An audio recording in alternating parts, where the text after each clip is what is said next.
Hello and welcome to a special episode of the HackerNoon podcast. I'm joined by two very special guests today. The first is Greg Sullivan, the director of mixed reality at Microsoft, who's been working at the company for 30 years. He's in charge of driving communications for HoloLens and mixed reality. Our second guest is the CEO of HackerNoon, David Smooke, who believes all realities are mixed. Thanks very much for joining us today, guys. How's it going? Good. Thanks for having me. Looking forward to seeing some of the cool stuff you're building, Greg. This is pretty exciting. It is. I have the best job in the world. I don't know. Mine's not bad. Yours is pretty good. We might be tied. Well, let's see how cool this demo is. You know, maybe your job is cooler than mine. We can probably dive right in. Let me give me a second here to get this fired up, and I'll share off my screen. And let you see what I'm seeing, and just give you a quick sense of. Here we go. Now, what I'm going to do is share my screen so that you guys can see what I'm viewing through my HoloLens. So this is HoloLens 2 that I'm wearing, and we can talk more about kind of what our goals were with this release, but really what HoloLens does is it brings digital objects into your real world so that you can interact with them as if they were real. So I'm gonna turn around here and look in my office here. I've set up a couple of holograms. You can see I've got a spinning object right here floating in my office. And if I reach out, I can literally reach out and grab it. What's cool about HoloLens is this interaction model is such that we've made it so that you interact with a hologram the same way you would interact with a real object. You just reach out and grab it and you move it over there. Now you'll see when I get my hands close to this, the bounding box appears. I can grab a corner and I can make that turbine larger or smaller. I can grab a handle here and turn it. I can grab it with two hands and stretch it and grow it or shrink it. It's really an intuitive interaction model. And that's kind of the whole idea behind this is you shouldn't need a manual to learn how to interact with holograms. Now you can see that this is actually, this turbine is actually part of this windmill that I've got right here. And one other thing you'll notice is I can also interact with these holograms from far. So you see a little lines coming out of my hands. These hand rays enable me to use a gesture to grab that hologram from across the room, and I can move it around. I could move this around for a long way away and interact with it, which again is a little bit different than how we act in the real world. But you see here, I've got another, this is an example of how the turbine fits into the windmill, and then the windmill goes in the wind farm. And you can imagine we could be looking around at this virtual wind farm that we're going to build, and we could think about where the ideal placement of the windmills, and we could talk about safety procedures or procedures for repairing and installing this. This is kind of a scenario that gives you an idea of the commercial applications. One of the other things I just want to show you real quick, if we have a minute also, is this is an application that was written by one of our team members, and it's called Graffiti 3D. And I'll just show you, all this is really, it's an application that enables me to just pinch my fingers together and draw digital objects in the air. So this is a three-dimensional, volumetric digital object that I've just created in the air floating in front of me. And what's cool is I can then go into grab mode and just reach out and grab that object and hold it in my hand as if it was real and rotate it and turn it. Now, here's the cool part to me. I grab this thing in my hand and I stand up and I walk around my room. And what is amazing to me about this is what's going on here, just technically, is the headset is tracking my motion in 6 degrees of freedom so that the hologram stays stable, right? So that when I move around it, it's got volume and it has depth.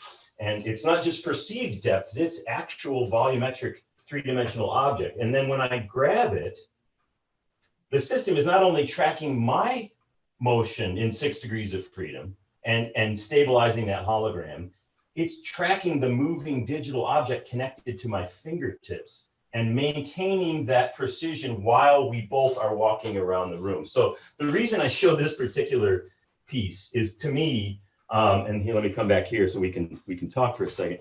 It shows it shows to me some of the most amazing technical achievements of this technology. The inside-out positional tracking was one of the big accomplishments that we had with the original HoloLens. We, of course, brought that forth with HoloLens 2. And it's used for an array of use case scenarios, which I'm sure we'll get into. But that demo where I just drew something and grabbed it and walked around, is the amount of computer science and engineering challenges that had to be overcome by the team to enable that to work are pretty profound. And you saw just how natural it was, where I pinched these fingers together and drew a squiggle and then changed to grab mode and grabbed it and walked around. And it maintained its consistency. It was anchored to my hand, which is moving in 6DoF, and I'm moving in 6DoF, and the HoloLens is moving in 6 degrees of freedom. And tracking all of that and maintaining the believability that I'm holding an actual object in my hand is pretty magical. So that's one of my favorite quick demos to show off, just to give you folks a sense of what this thing can do. And what is the 6 degrees of freedom you're describing? Yeah, so one of the challenges that has to be overcome with these types of immersive experiences is that we live in a three-dimensional world, and motion in that world involves both translation and rotation. So you can move up and down along each three-dimensional axis. So that's 3 degrees of freedom. You can go up, down, left, right, and forward, back. You can also rotate around each of those axes. So anything that moves in three-dimensional space has this inherent, what we call 6 degrees of freedom. You move along the axes, you translate, and then you can also rotate or spin around each of those axes. So those 6 degrees are how we all move through three-dimensional space. And the problem that we had to solve was to enable these immersive experiences to lock these digital objects so that as we moved around them with 6 degrees of freedom, they maintain their integrity and they're locked and they don't jitter and move around and act weird. We want to have this believable mixing of realities. We're bringing the digital world into our physical three-dimensional space. And that was one of the biggest problems that the team had to solve to do that. And I think it's worth really kind of pointing out just how good a job they did in solving that problem. Yeah, for sure, Greg. And we know that the HoloLens, we define it as a mixed reality headset. And one of the biggest debates you'll see online is the difference between AR, VR, and MR. For somebody who has, a first-person view in the industry, could you briefly explain to our viewers what that difference is and how you see it? Yes, we use the term mixed reality, and we define it in a way that it encompasses an entire continuum from the fully physical world to the fully digital world. If you're in the real world, you can think about 2 universes that exist. There's the real world, the physical universe, and the digital world. And all we're talking about is blending them to some degree. Now, at the extreme, if you're 100% in the real world, it's all atoms, there's no bits. Humans evolved in that world and we spent a lot of our time there. Increasingly, over the last several decades, the digital world has emerged. And now that we've developed the ability to bring that digital world out of the flat screens that it's been trapped in into our 3D world, we can blend them.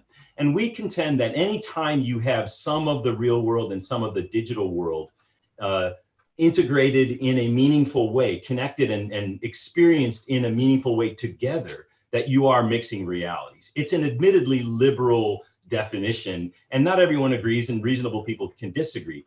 But we use this approach and this view for a reason, because our platform is such that we treat VR and AR as part of the same continuum. We don't think they're 2 separate things. They're not. I remember, even still, you see somehow people talk about these as competing technologies. Which will win, AR or VR?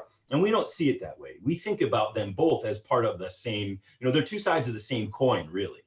Anytime that you're mixing realities, whether you're in a device like HoloLens, where I can see through the lens and I can see the room, my office that I'm in, I'm augmenting this reality by sprinkling a little bit of a windmill and a turbine and a wind farm into it. But if I put on, I don't have it here in front of you, but if I put on my Windows mixed reality VR headset or any VR headset, you're much more fully immersed in the digital world, but you're still affected by the laws of gravity. You're still in the physical space that you are. And so to your point, I think we are, yeah, we're still mixing realities. I contend that VR and AR are just different types of mixed reality.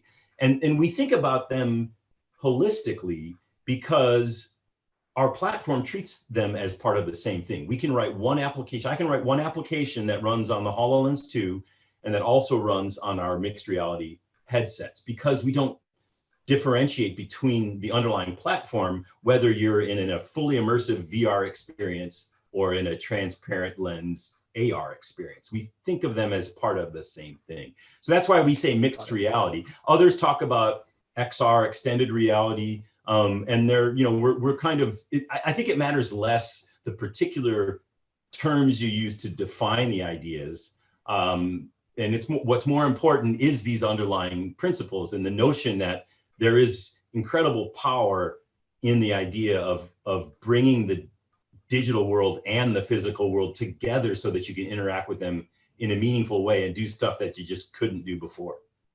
Yeah, that's really cool. And I like the blurring of the terms, because I mean, I think if you get pretty pure about it, you could argue glasses are the first mixed reality to change the way you see the world. Yeah. With the HoloLens and the HoloLens 2, how many people are using it today? Yeah, we don't share sales numbers, but we're excited that we have literally thousands of companies that are deploying HoloLens 2, and we're just really kind of at the beginning of this whole wave. I think folks are just really starting to get an appreciation for the value.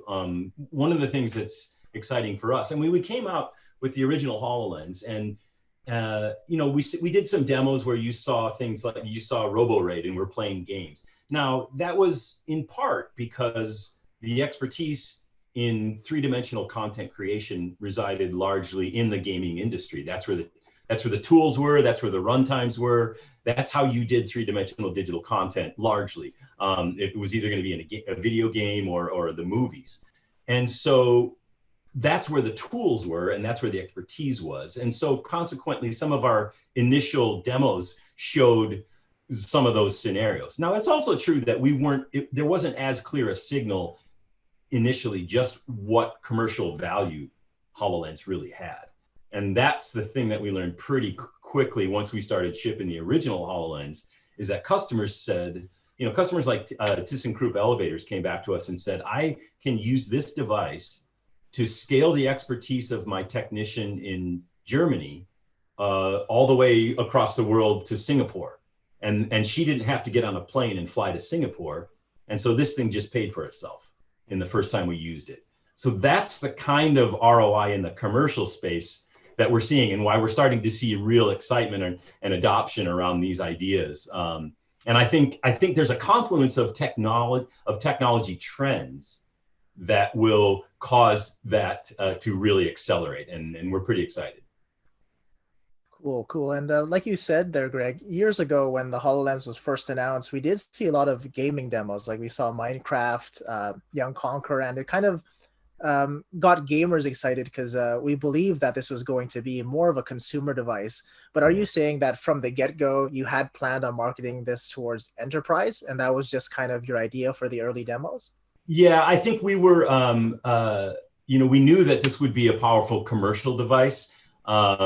But, realistically, we're also looking at the long-term view, where we do believe that there are a whole bunch of consumer scenarios where this underlying concept will be applicable. It's a little, if I can save, thousands of dollars in a plane fare, this thing becomes, the price tag of it becomes much more reasonable. It's hard to justify that cost if I, buy one for my son to play games on.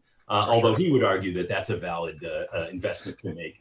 But you get my point. I think we've seen this trend before. When a new technology emerges, it is often, before economies of scale have been reached, it can be expensive. And admittedly, it is not an inexpensive device. But one of the reasons why we're seeing the uptake in the commercial space is the same thing that you've seen with other emergent technologies, where they are not as affordable at first. It's because businesses see the value and the return on the investment that they can achieve by deploying these technologies. And so it's really a no-brainer for them. And then over time, you achieve those economies of scale and you have consumer applications and the prices come down. And I think we're seeing that movie now. It's hard to predict exactly when those timelines will occur, but over the long term, we absolutely believe that this is the future of computing to some degree. I think, Satya Nadella, our CEO, in his book that he wrote that 3 technologies were really going to drive this industry forward. And he talked about artificial intelligence, quantum computing, and mixed reality. Well, of course, we're already seeing the impact of artificial intelligence. We're beginning to see the impact of mixed reality, and we'll also begin to see the impact of quantum computing. So these secular technology trends that are kind of underpinning all of this stuff are moving forward. And just like many other technologies, we'll see them first adopted in the commercial space. I think smartphones are kind of an example of the flip side of that, where really they caught on in consumers and then they became the BlackBerry. Even the BlackBerry. Yeah, the BlackBerry. Yeah, no, there probably is an example. I mean, we forget that the BlackBerry was a thing before everybody had an iPhone or an Android in their pocket, or my Windows Phone days. I still have a few Windows phones lying around here. But can we talk a little bit about outer space? I've heard you've been using this to change the way outer space works. Could you share a bit about some of your outer space customers? Yeah, we have a couple. We showed some videos that I think early on about work that we've done with NASA, JPL, and the Mars rover, and some of the way that we've changed space. I mean, it comes down to this idea of presence. One of the things that mixed reality does for us is it gives us, I call the superpower of presence. I can be somewhere, I can virtually be somewhere that I'm physically not, like the surface of Mars. And so we worked with NASA JPL to develop an application that would help NASA scientists and JPL scientists collaborate and work on how the Mars rover, which is, of course, not just across the country, but across the solar system, how that would work and to experience what it would be like. And so this notion of being able to put yourself somewhere else and to virtualize your presence over time and space is one of the superpowers that mixed reality has given us. We're also working with Lockheed Martin on who are using HoloLens as they get ready to bring us back to the moon and also to Mars. So there's some really exciting things in the space industry that folks are using HoloLens for. For sure. And David and I did read a little bit about Lockheed Martin's work with the HoloLens 2. And it did say in that article that by using the HoloLens 2, they saved $38 per fastener installation. Just to give customers that might be looking at this an idea of how they can save money, how are they saving that much money just by using the HoloLens? Well, one of the things that they have to do is do a lot of painstaking manual labor and marking of places where all of these fasteners go. And what they would use is they would use actually apply physical markings and have to do a lot of painstaking work just to mark the placement of the fasteners and then to come back and then actually fasten them. And for each one, it takes a lot of additional time to generate and place those physical markers and then to go back and do the actual physical process.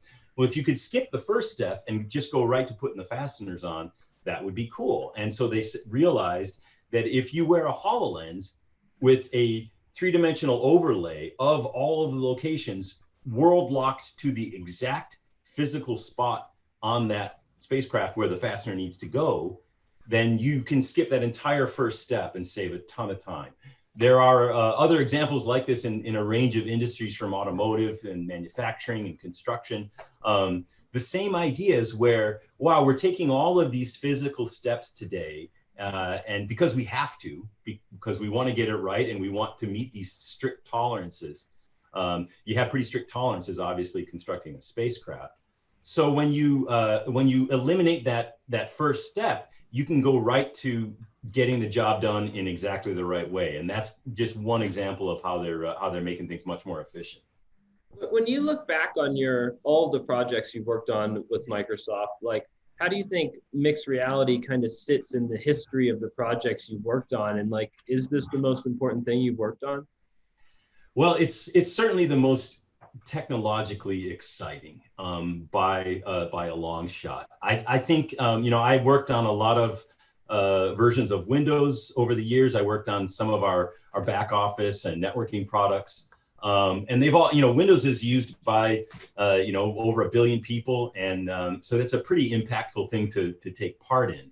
But I think in terms of just the sheer excitement for what's possible in the future, this is a big one. I've compared it. In fact, we talked about, and you saw me just a quick demo at the beginning where I'm interacting with those holograms.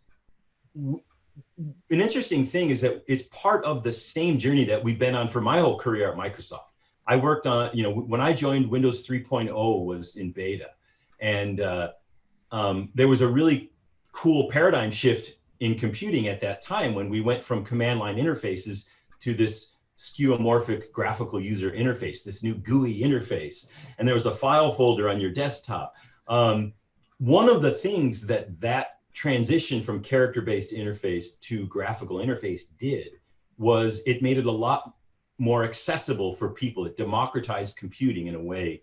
It really accelerated how many people were able to take advantage of, because it was intimidating to have to remember, DOS commands or use a command line. And so I'll argue that an evolution of the interaction model led to a wave of new users being able to take advantage of technology. I think that we're on a very similar cusp with mixed reality. And in fact, we had a couple of years ago, we had an event and we started kind of ruminating on this. And we talked about it in the idea of the evolution of interfaces, of computer interfaces. I'll argue that the command line is a one-dimensional interface. You can go this way or that way. And that's what we started with, a one-dimensional command line interface. We then moved to GUI, which was two-dimensional and graphical and more like the real world. It felt more like kind of how I spent the rest of my life. There is an actual desk here with a folder, and I get what that means. Now, with mixed reality, we're extending the interaction model into the third dimension, and we are computing in space, in 3D, and we're doing it in a way that means if I do this right, you don't need a manual to use this stuff. You just interact with it the same way you would interact with a real object. And so to me, it's part of this same journey that we've been on when I started at Microsoft. And we've tried to make it easier for people to take advantage of this technology. And I think this is another kind of step function in that progress. Mm-hmm, mm-hmm. And talking about that history there, Greg, I'm sure maybe you're seeing something similar to the transition between typewriters and computers. At that time, typewriters were a lot cheaper than computers. Do you think this is a natural next step? Do you envision a future where everyone is using HoloLens or hologram devices over traditional computers? I think the short answer is yes. Now, clearly, folks who have predicted, I think we've seen a lot of new technologies emerge, and folks have predicted the demise of the previous technology. And what ends up happening is really more of a growth of the whole pie. Radio didn't go away when TV happened, and I heard video killed the radio star. That's right. The first ever, the first, wasn't that the first one ever on MTV? Anyway, first music video ever on MTV. First video. You guys don't remember that? I was around back in those days. I remember when MTV was new. But that was same kind of idea, though, is that it's not necessarily going to replace. Now, for many instances, in the same way that folks reach for their phone or their tablet when they may, for scenarios that they might have needed to go sit at a PC before, and now you can do a lot more stuff on your mobile. But we still have PCs. I think that's true of this technology as well. We can envision a really wide array of scenarios, not just in commercial, but as I said, in the consumer space, where this technology is going to make our lives easier. It's going to support what Microsoft's mission is, which is to help us all achieve more. And I think there will be, so when I said the short answer is yes, there's a reason that the CEO of Microsoft said this is one of the top 3 technical trends that will affect our industry. It's that profound. And we're seeing evidence of that when we talk to customers who say, we've literally reduced our error rate down to 0 in this process. Because when you have one of these things on and there's a digital overlay over a complicated piece of machinery showing you exactly the right way to do it, it's almost hard to make a mistake. And so that kind of efficiency gains and quality gains are really, really profound. And so we're seeing strong evidence of the underlying value of this technology. And so I think it's just a matter of time before it's much, much more pervasive. Now, the question is, I think Yogi Berra famously said the predictions are hard, especially about the future. So determining when that's going to happen is the hard part. It's really, really easy to be wrong. So the first moment you put it on, that's kind of like, that's the UX of adoption. It's like, can somebody do this? So with the HoloLens, you're identifying the human right away. How is that done in terms of verifying their identity? And like, because that moment is something where if that moment takes 10 seconds instead of 2, the adoption will be affected. So how does it work in terms of the moment you put it on that it knows that it's me? Yeah, that's a great point, and I completely agree. The way that we do that is we use Windows Hello. So this is a Windows 10 PC, by the way. The HoloLens is really a Windows 10 PC that you wear on your head and projects holograms. So Windows has Windows Hello authentication. And so we use the camera on your PC, if it meets the right characteristics, to recognize you and to authenticate you and log you in with enterprise class authentication. We use that in HoloLens, but we're not looking at your face. We're looking at your eyes.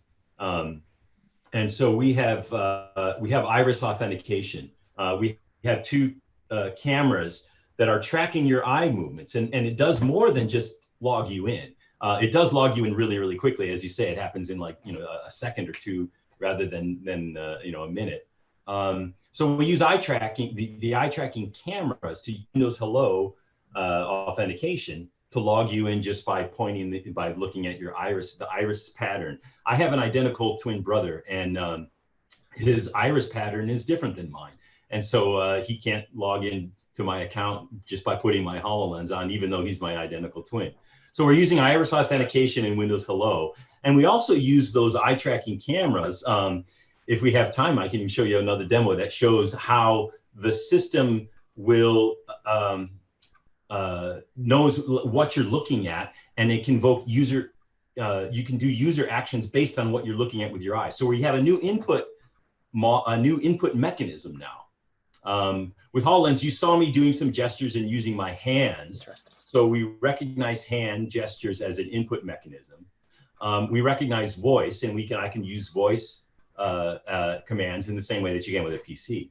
But is it fair to call your eye your cursor? It is in some scenarios. It is because where your eye is looking, one of the things that can happen is, for example, I can write an application in HoloLens that will take action based on where my eye is looking, and so that if I'm looking at that thing, it can start to spin, and then I can make a voice command to take an action further on the thing that I'm looking at, and that merging of that multimodal interface, combining my gaze or my gaze of my eye tracking with my voice, and combining that with the gestures, is a very, very natural way. So yeah, we're just using the senses that you use to go about your everyday life. Now we're giving you those as a way to use to input into the computer. So yeah, your eyes as a cursor is not a bad analogy.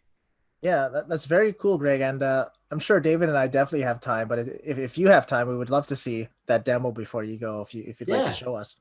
yeah, sure. In fact, I can jump into it right now if you guys want. That's Yeah, please. this is part of a part of this is part of what we call the UBI, the out of box experience in HoloLens. When you first started up for the very first time, we present you with a you're presented with, well, you'll see in a second what you're presented with, because we'll share it to you.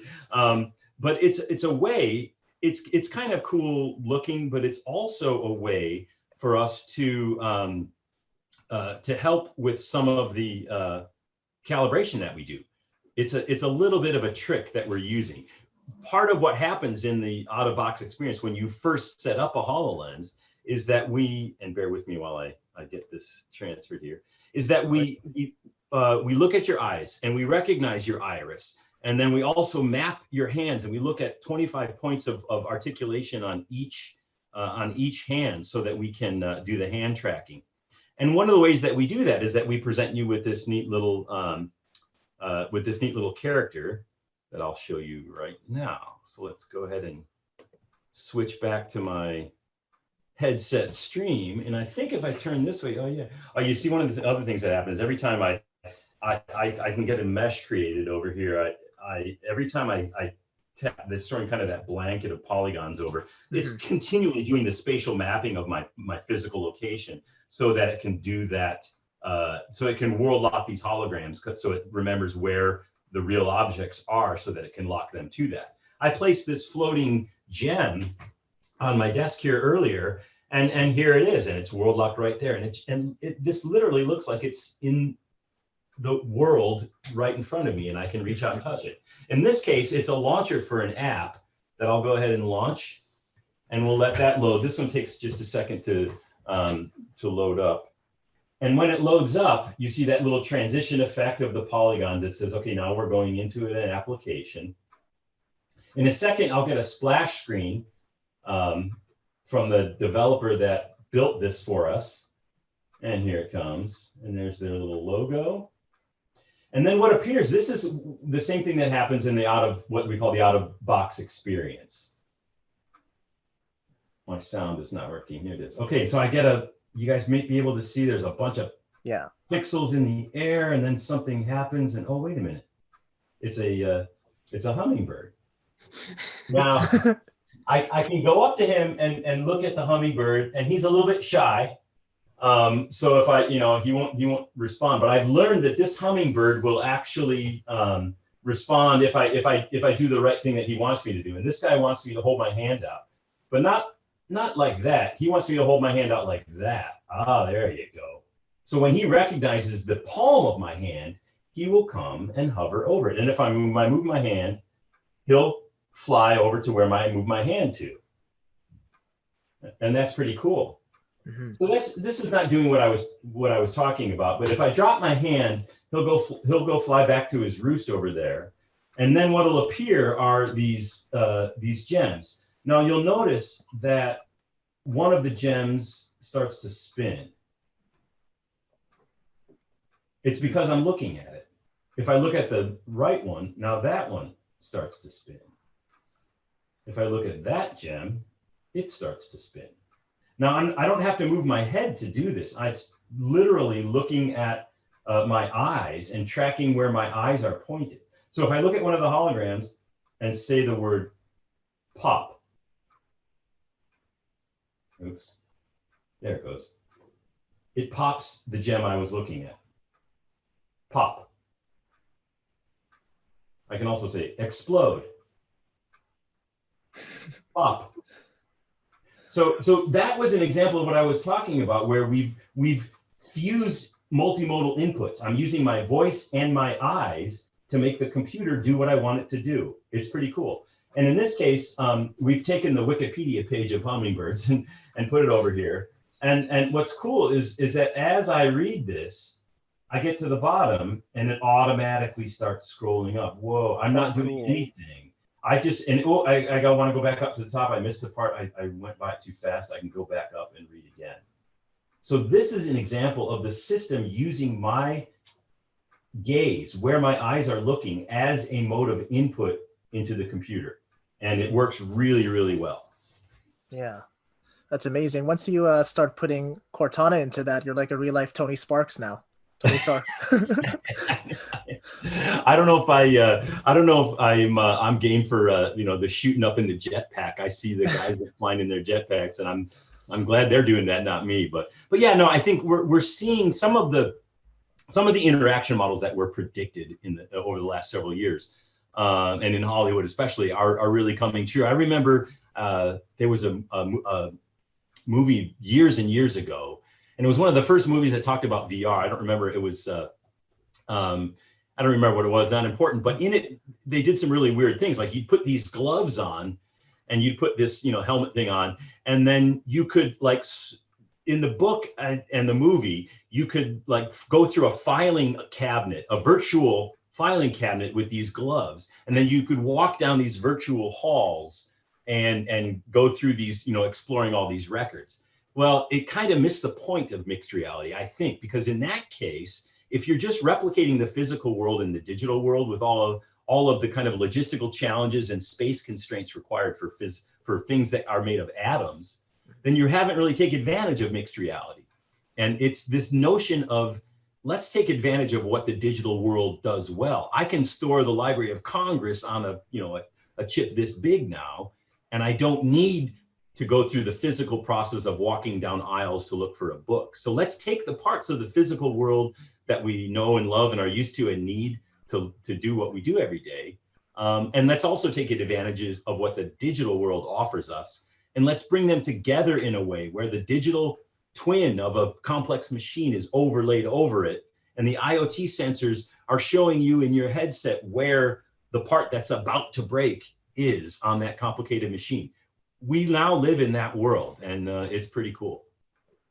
So as you've been building this, what were kind of some of the moments you look back on and you're like, aha, that's how it works, in terms of like just saying, hey, I want to dedicate my time to building this. Like, do you remember the first application you used on it where your mind was just opened up? Well, boy, so many. Yeah, I think back to, to some of the very first examples that were shown when the team, when Alex Kipman and the team really built some of the first kind of demoable experiences. And there was just this little,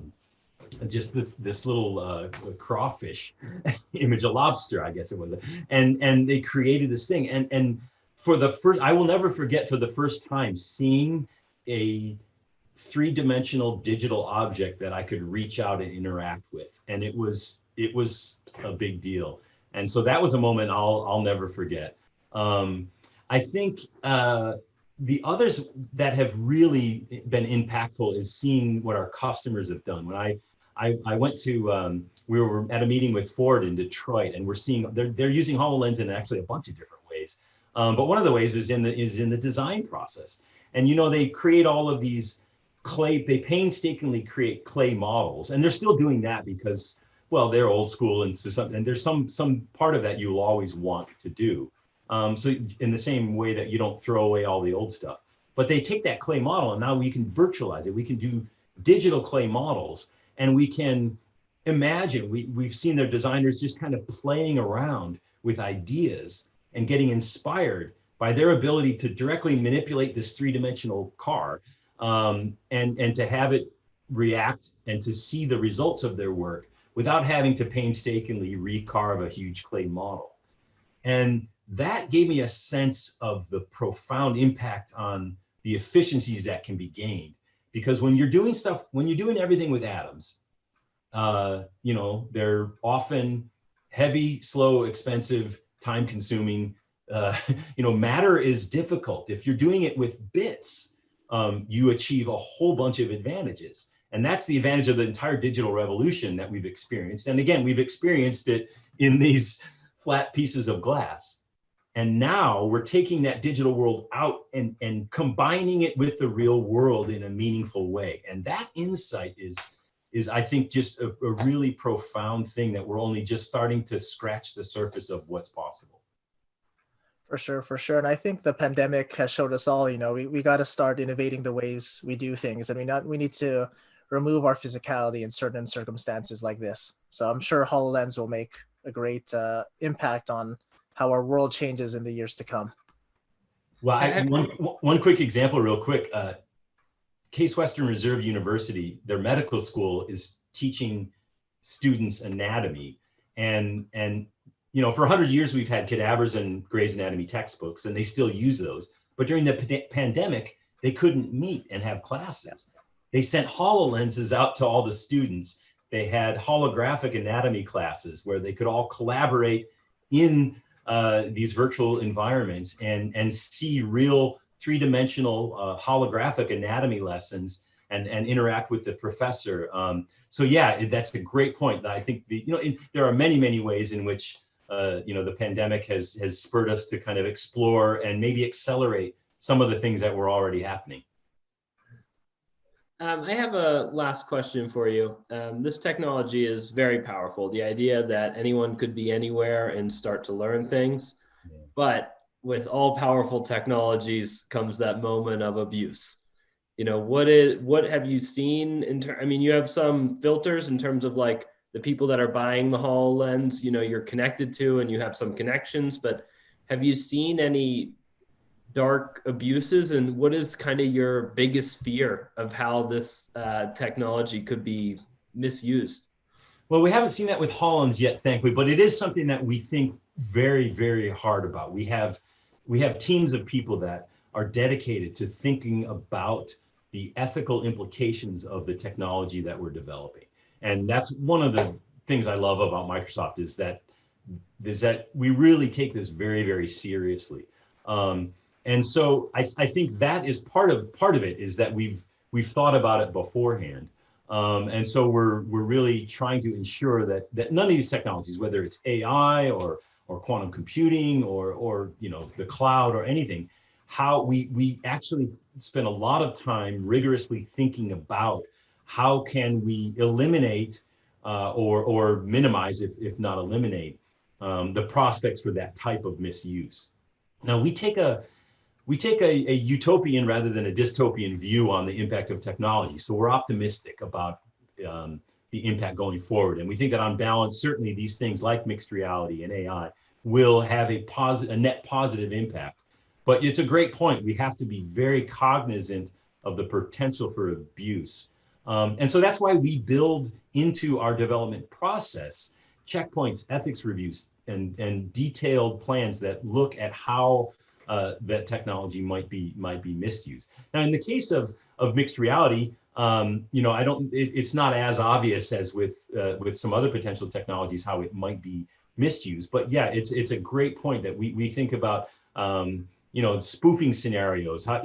If you can make me think that something is real and it's not really real, what's the downside of that?